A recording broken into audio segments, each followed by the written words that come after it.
on a pendant longtemps véhiculé une idée qui est aujourd'hui reconnue comme fausse, qui est la suivante. C'est que la guerre a permis l'émancipation des femmes. Ça, c'est une idée sur laquelle il faut revenir. Sur le plan historiographique, on s'est intéressé très peu aux femmes pendant la guerre, pendant longtemps. Il a fallu l'émergence du mouvement du système gender, c'est-à-dire de l'histoire du genre, dans les années 70, pour qu'on s'intéresse aux femmes dans tous les domaines possibles, et notamment dans le domaine de la Grande Guerre. Voilà. Ces deux points, il fallait que je les mette en place avant de commencer. Alors, ces femmes dans la Grande Guerre ont eu un rôle très important. Je vais souligner d'abord mon premier point avant de rentrer là-dedans. Le premier point, c'est que pendant longtemps, on a véhiculé un stéréotype qui est la guerre émancipatrice des femmes. Mais ce stéréotype s'appuyait sur un ouvrage qui a eu une grande reconnaissance après-guerre, c'était La Garçonne de Victor Marguery. Et ce qui a valu à son auteur la radiation de la Légion d'honneur pour cet ouvrage.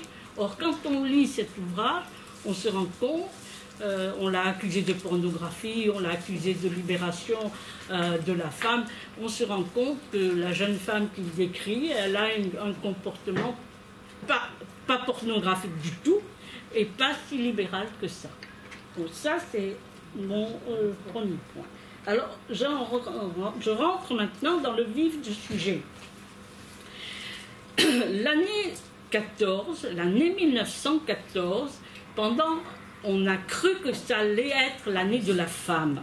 Et en réalité, c'est devenu l'année de la guerre.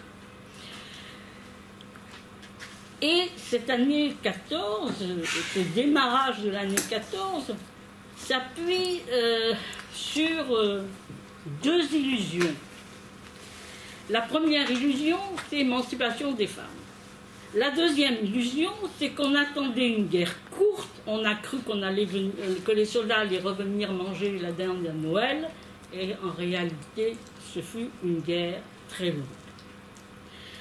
Alors pourquoi on a cru que c'était l'année de la femme? Parce que tout au long de l'année 14, il y a des manifestations en faveur du vote des femmes. Je vous rappelle que les femmes ne votaient pas alors. Elles ne voteront qu'après la Deuxième Guerre mondiale. En avril-mai 14, la Ligue nationale pour le vote des femmes organise, avec le journal, un vote blanc partout en France. 500 000 oui pour le vote des femmes, 114 non. Juillet 1914, grande manif suffragiste en l'honneur de Condorcet, et il y a une pétition de l'Union française pour le vote des femmes, ce qui représente à peu près 9000 adhérents, qui veut arriver à la participation des femmes au vote des municipales prévues en 1916. En Angleterre, on assiste à d'immenses défilés dans les rues de Londres de ces suffragistes. Alors voilà une photo vous montrant un peu cette volonté de faire voter les femmes pendant cette année-là. J'ai dit qu'on attendait l'année de la femme, est arrivée l'année de la guerre. Août 1914, la mobilisation a complètement désorganisé le système économique français. Boutiques, entreprises ferment, mettant leurs salariés au chômage, avec plus de 60% des emplois d'avant-guerre qui disparaissent, et nombre de femmes se voient privées du salaire de leur mari. Alors, une politique de soutien est menée dans tous les États, aux foyers désertés par les hommes. Mais les sommes qu'on alloue sont extrêmement faibles.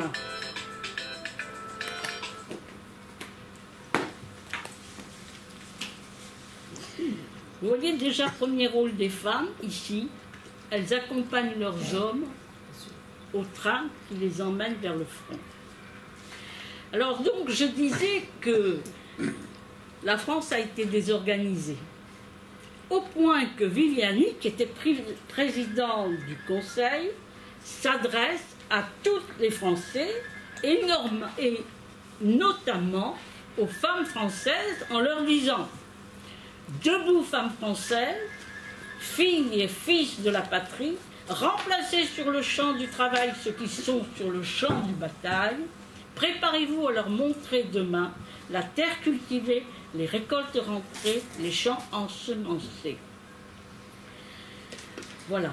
Et voilà cette affiche qui est placardée partout en demandant aux femmes de jouer en fait le rôle des hommes qui ne sont plus là. En plus de leur rôle propre, parce qu'il ne faut pas oublier qu'elles restent derrière leur fourneau, à la popote, pour nourrir leurs enfants, etc. Alors, quelle a été la réponse des femmes? La réponse des femmes est quasi unanime en France. Mobilisation pour la patrie et union sacrée.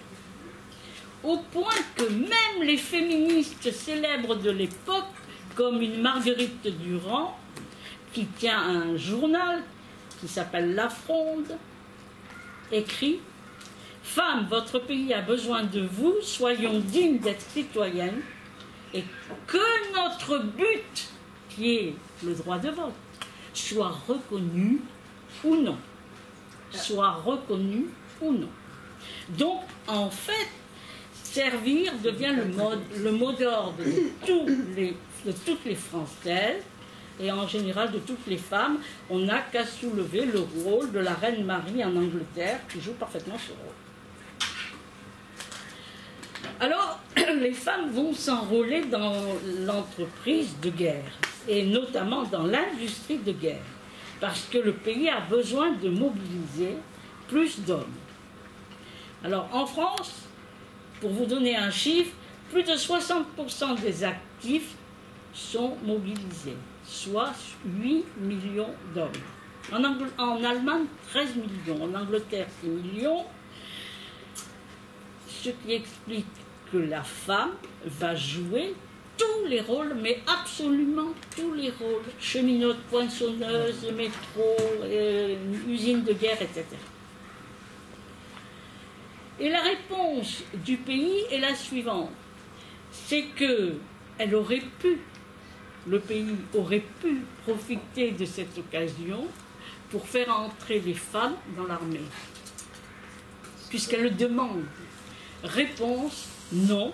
Et donc, il faudra attendre la fin de la guerre pour qu'il y ait un début d'introduction des femmes dans l'armée. Elles sont exclues du service national et elles n'ont pu s'engager sous statut militaire qu'à partir du deuxième conflit mondial. Alors, quels sont les différents rôles des femmes? D'abord, un rôle traditionnel. Un rôle traditionnel, d'abord, c'est ce qu'on appelle les enjeux blancs, infirmières. Alors, infirmière, d'autant plus nécessaire que la guerre est une véritable boucherie. Et dès les premiers jours, il y a des aspirantes à des rôles très humbles. 100 000 Françaises sont bénévoles au service de la santé militaire. À ce bataillon, il faut ajouter 10 000 religieuses et 10 000 visiteuses médicales, soit 1400 hôpitaux dirigés par des femmes. Alors, il y en a qui donnent l'exemple de cet enrôlement au service de la santé. C'est d'abord une femme extrêmement célèbre que vous connaissez, c'est Marie Curie, qui se mobilise avec sa fille Reine pour soigner les blessés. Ici, on la voit en compagnie d'Antoine Béclair, directeur du service radiologique des armées, et avec l'aide de la Croix-Rouge, elle participe à la conception de 18 unités chirurgicales mobiles, les petites ambulances radiologiques qu'on appelle les petites curies. Encore un exemple. Autre exemple, on les voit partout. Alors il y a une photo qui concerne directement les Marseillaises, c'est celle que vous voyez là, ici, c'est l'hôpital de Montolivet. Et on voit les infirmières. Et ces infirmières jouent un rôle un peu partout, parce qu'il y a pas mal de lycées qui sont transformés en hôpital. Des Marseillaises célèbres par la suite, mais qui n'ont pas été infirmières à Marseille, c'est Lucia Pichadou, qui va devenir une femme politique à Marseille même. Alors ça, c'est une première réponse. Rôle traditionnel. Ange blanc. Deuxième réponse, une réponse héroïque. Elles vont travailler dans des conditions extrêmement difficiles dans les usines d'armement. En dehors du travail des champs, on ne connaît pas de travail plus pénible. Alors, pourquoi travail pénible? Parce que l'ouvrière est toujours debout. Elle travaille, par exemple, on peut en avoir un exemple par un journal qui est mené par une journaliste qui s'appelle Marcel Capi, qui témoigne dans un journal qui s'appelle La Voix des femmes, entre novembre 1917 et janvier 1918, et elle s'est fait embaucher clandestinement dans une usine de guerre, et elle raconte. L'ouvrière, toujours debout, saisit l'obus, le porte sur l'appareil dont elle soulève la partie supérieure. L'engin en place, elle abaisse cette partie, vérifie les dimensions, relève la cloche, prend l'obus, le dépose à gauche. Chaque obus pèse 7 kilos. En temps de production normale, 2500 obus passent en 11 heures entre ses mains. Donc ce qui veut dire qu'une ouvrière qui travaille dans une fabrique d'obus soulève à peu près 35 000 kilos par jour. C'est vous dire la pénibilité de ce travail. Et elle continue, j'ai vu ma voisine, arrivée fraîche et forte à l'usine, elle a perdu ses belles couleurs et n'est plus qu'une mince fillette épuisée. Je la regarde avec stupeur et ces mots résonnent dans ma tête, 35 000 kilos. Encore des femmes travaillant des obus. Je vais vous montrer une série de photos qui est tirée des archives du ministère de la Défense et qui concerne le travail des femmes dans les usines de guerre. Alors ici, femmes de tout âge. Vous voyez au premier rang, c'est une senior, pas une jeunette. Ici, fabrication des billes de shrapnel dans les usines André Citroën du quai de Javel. Fondu dans les creusets, le plomb utilisé à la confection des shrapnels est étiré puis sectionné en billes. Dans les allées de l'usine, le personnel féminin assure les manutentions des obus. Encore une photo de ces femmes qui travaillent dans une usine de munitions aux USA. C'est un peu partout, tous les belligérants ont connu la même évolution. Ici, à l'intendance du fort de Vincennes, elles fabriquent des baraquements, donc elles sont menuisiers, pour ne pas dire menuisières. Dans l'arsenal de Toulouse, elles fabriquent, elles aussi, dans différents ateliers, des douilles, des chargements, toutes sortes de choses. Vous en voyez une sous vos yeux. Encore aux forges de Saint-Étienne, des ouvriers qui préparent des bombes à ailettes. Voilà pour le travail. Au point qu'aujourd'hui, pour ces femmes qui travaillaient dans les usines de guerre, il y a un nom commun qu'on utilise. On les appelle des munitionnettes. Le travail à l'usine ne suffit pas. Elles travaillent au champ. Et je commence par citer le mot de Joffre qui dit ceci: si les femmes qui travaillent dans les usines s'arrêtaient 20 minutes seulement, les Alliés perdraient la guerre. Alors, voilà des femmes dans une usine à Toulouse. Elles font tout, même au champ. Ici, elles travaillent sur la ligne Paris-Lyon-Marseille. Ici, elles portent toutes sortes de choses. Donc, elles jouent le rôle de livreur, de manutentionnaire. Et là, quelque chose d'intéressant, que j'ai trouvé intéressant, ce sont des mères qui sont embauchées par le ministère de la Guerre pour apprendre à faire de la dactylo, pour ensuite travailler dans le ministère de la Défense. Et comme elles ont des enfants, le ministère de la Défense soigne les enfants des mères travaillant au sein de cette administration. Voilà. Pour ça, ils ont su fabriquer des crèches. Pour autre chose, c'est différent. Elles travaillent dans la fabrication des films. Ici, vous avez l'usine de montage de films Pathé de Joinville, qui était la seule encore ouverte. Hein. Je signale la chose.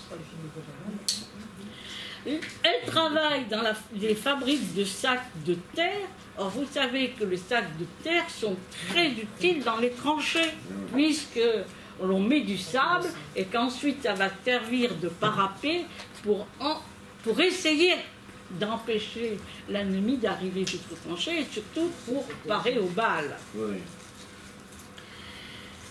Alors, pour les paysannes vont trouver quelque chose, une vie très difficile. Elles ont toujours travaillé au champ. Mais c'était les hommes qui conduisaient les machines. Or, les machines ne sont pas faites pour les femmes. Quand vous avez une moissonneuse dont il faut arriver là, et elles ont ce qu'elles doivent tenir, qui arrive en plein dans les seins.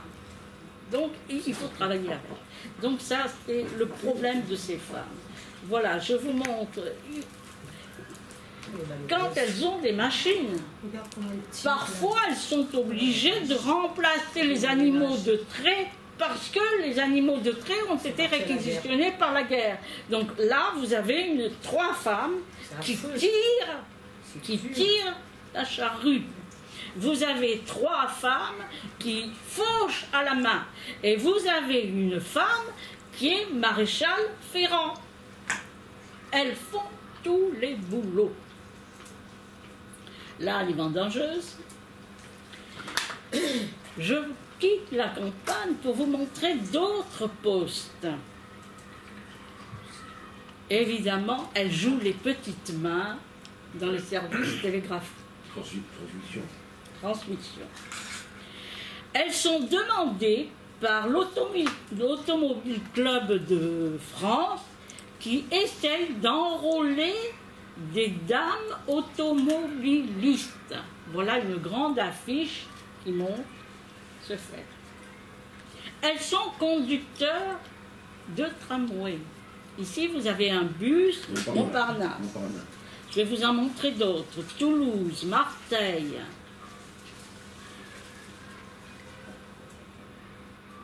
Autre rôle très important, elles continuent d'assumer le rôle d'instructrice et d'éducatrice.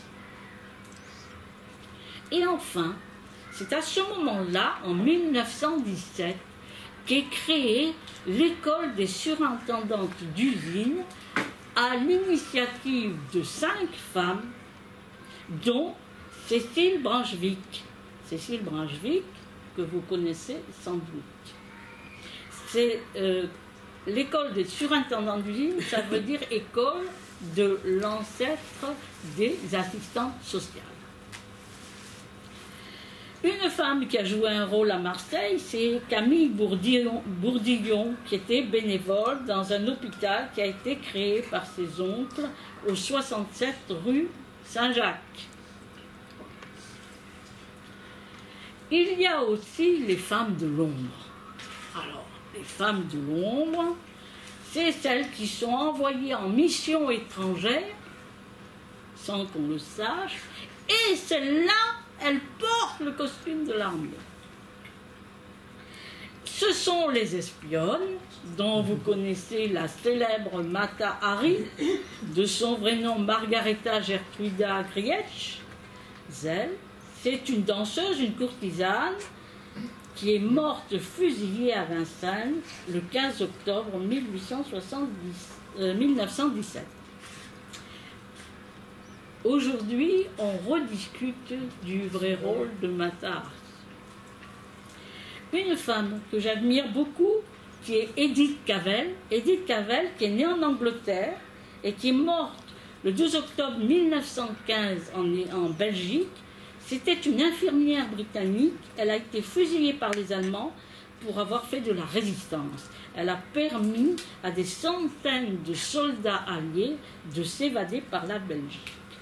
Et je souligne au passage que la Belgique et le nord de la France sont soumis à des conditions particulières où les femmes sont déportées, j'emploie bien le mot, sont déportées par les Allemands pour devenir des travailleurs de force ou même des prostituées.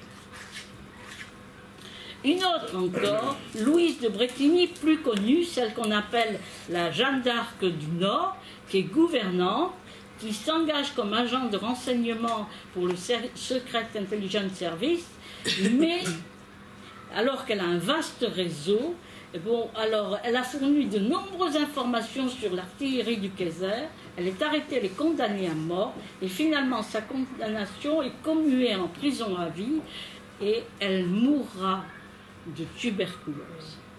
Il y a un très beau monument qui rappelle ce qu'elle a été à Lille. Rôle des étrangères aussi à partir de 1917. Alors, une étrangère, et ça c'est assez peu connu, cette jeune femme que vous voyez sous les yeux s'appelle Anne Morgan. C'est une riche héritière, c'est l'héritière de la banque Morgan. Et elle est venue soulager les populations du nord de la France. Elle s'installe à Blérancourt, dans ce qui reste d'un château construit au XVIIe siècle, et elle crée le comité américain pour ces régions-là. C'est, si vous voulez, un peu ce qui est l'ancêtre des organisations humanitaires. Et c'est une Américaine qui arrive avec quand même 350 jeunes. Autre rôle, un peu oublié, c'est celui de ces femmes qui réparent le visage des gueules cassées. La guerre a eu un effet sur les corps des hommes extraordinaires. Quand je dis extraordinaire, c'est en dehors de l'ordinaire. Elle les a démolis. Il y a ce qu'on appelle les gueules cassées parce qu'ils ont des visages complètement déformés. Eh bien, ces femmes, dont Anne Coleman, qui est sculptrice, leur fabriquent des masques en prenant... Alors c'est un lourd travail parce qu'elles prennent des empreintes sur le visage. Elles fabriquent un masque qui rend un petit peu une allure visible à ces hommes et en même temps elle les soulage. Et c'est bien sûr sous l'égide de la Croix-Rouge américaine. Un autre aspect. Les femmes sont utilisées comme un objet pour vendre la guerre. Elles font partie de la propagande des belligérants pour vendre la guerre. Ici, une jeune paysanne belle, fière, tout ce que vous voulez, entre deux soldats allemands, du côté allemand. Encore du côté allemand, un couple et la femme est en train de coudre sur l'épaulette du soldat. Encore la propagande. La munitionnette, qui est un dessin de Paul Irib, et puis les munitionnettes, ces dessins publiés par le journal La Baïonnette, où l'on voit une munitionnette qui dit à son fils « Prends garde, môme !» Donc ce sont les rôles renversés. La propagande pour un journal américain, les femmes dans l'industrie de guerre. Et on va tout utiliser pour vendre la guerre.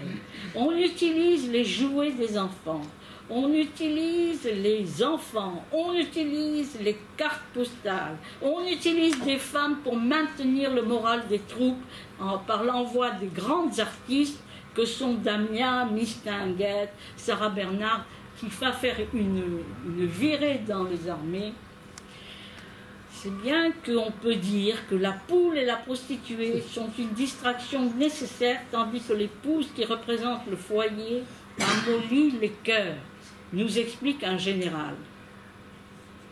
Les associations féminines qui combattent la prostitution et sa triste réalité font quand même connaître cette menace en faisant paraître des journaux, en dénonçant par exemple le phénomène suivant: 50 à 60 hommes de toutes couleurs à se faire par jour sous la menace continuelle des bombardements, témoigne une fille de joie. Et enfin, on va créer quelque chose qui n'existait pas et qui s'appelle les marraines de guerre. À peu près 25 000 soldats vont en profiter. Alors évidemment, on a une énorme collection de cartes postales sur ces échanges entre la marraine de guerre et le soldat. Alors, soit ce sont des enfants, regardez cet enfant qui fait pipi dans un casque allemand, soit ce sont de jolies jeunes femmes qui montent et au-dessus d'elles, on voit le portrait du soldat. Carte postale encore. Alors, à quoi servent ces photographies et ces cartes? Le poilu peut posséder jusqu'à 3 marraines. Il peut avoir pour marraine une petite fille, une jeune femme et une vieille duègne. Elles ont chacun un rôle à tenir. La petite fille envoie du tabac, la jeune femme envoie des chaussettes, et la vieille duègne lui écrit des lettres d'amour. Elle a de l'expérience. Hein. Voilà, j'ai choisi les cartes postales les plus significatives.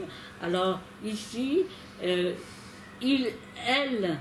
lui répond: j'ai tellement rêvé à vous pendant la guerre. Encore d'autres cartes, mais celle-là pour autre chose. En 1917, vous savez qu'il y a eu des régiments qui se sont mutinés et que Pétain a fait fusiller 1 sur 10 du régiment. Parmi les 1 sur 10, il y avait le mari de Blanche Maupas. Et Blanche Maupas s'est mobilisée dans les années 20 pour obtenir que d'abord le corps de son mari soit ramené dans son village et pour obtenir sa réhabilitation. C'est une femme qui est extrêmement courageuse et qui a fini par obtenir au moins que son mari revienne. Elles revendiquent, ces femmes. Elles n'oublient pas de revendiquer. Elles revendiquent pour des meilleures conditions de salaire et des conditions de travail moins pénibles. Mais il y a aussi le rôle des femmes internationalistes qui jouent en faveur de la paix. En 1915, 1000 femmes de 12 pays belligérants créent à La Haye le Comité international des femmes pour une paix permanente. La section française, le comité de la rue Fondary, dans laquelle milite une institutrice, Hélène Brion, fait signer des pétitions: assez d'hommes tués, la paix. On lui fait un procès et elle déclare à son procès de guerre, où elle est jugée pour défaitisme: je suis ennemie de la guerre parce que je suis féministe. Quelques journaux commencent vraiment à paraître revendiquant la paix, parce que au départ, les féministes françaises ont refusé de rentrer dans le mouvement international pour la paix. Elles ne le font qu'un peu plus tard. Voilà, j'en arrive au bilan. J'ai été très vite pour vous laisser le temps de me poser des questions. Le bilan, c'est que l'idée répandue que la Grande Guerre a libéré les Françaises doit être quelque peu nuancée. Les Françaises vont devoir attendre 30 ans avant de pouvoir voter. Motif: la frilosité de la classe politique. La droite estimait que la place des femmes était au foyer, et la gauche pensait que les femmes, sous influence de l'Église, pouvaient mettre en péril la République. Parmi ces femmes, la romancière américaine Edith Wharton, richissime, finance à Paris l'accueil de milliers de réfugiés. Parmi ces femmes, Marie Curie, parmi ces femmes, Louise Baudin, Blanche Maupas, etc. Il y aura simplement une petite avancée en 1917 avec la loi Violette. La loi Violette autorise les femmes à être tutrices et à participer au conseil de famille. Pour finir, un bilan de ces femmes. D'après l'emploi dans les usines Renault de Billancourt, en janvier 14, 3,8% du personnel était féminin. En printemps 18, 31,6%. Alors on peut dire qu'au recensement de 1921, les femmes au travail n'étaient pas plus nombreuses qu'avant 14, mais la guerre les avait fait accéder à des fonctions de responsabilité. Pourquoi? Parce que 630 000 veuves devenues chefs de famille, donc elles assument cette responsabilité, tandis que les autres, eh bien je dois dire qu'elles rentrent sagement à la maison. Pour terminer encore, dans la mémoire, qu'est-ce qu'on a retenu? Dans les monuments aux morts, vous savez qu'il y a un monument aux morts à peu près dans chaque village, dans chaque quartier, qui commémore la guerre. Très peu parlent des femmes. Et encore moins sont sculptés par des femmes. J'ai choisi 2 exemples. Un exemple en Ardèche, qui montre une femme, mais elle est toujours là en pleureuse.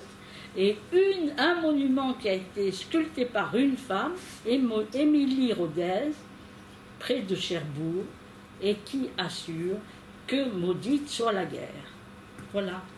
Je vous remercie.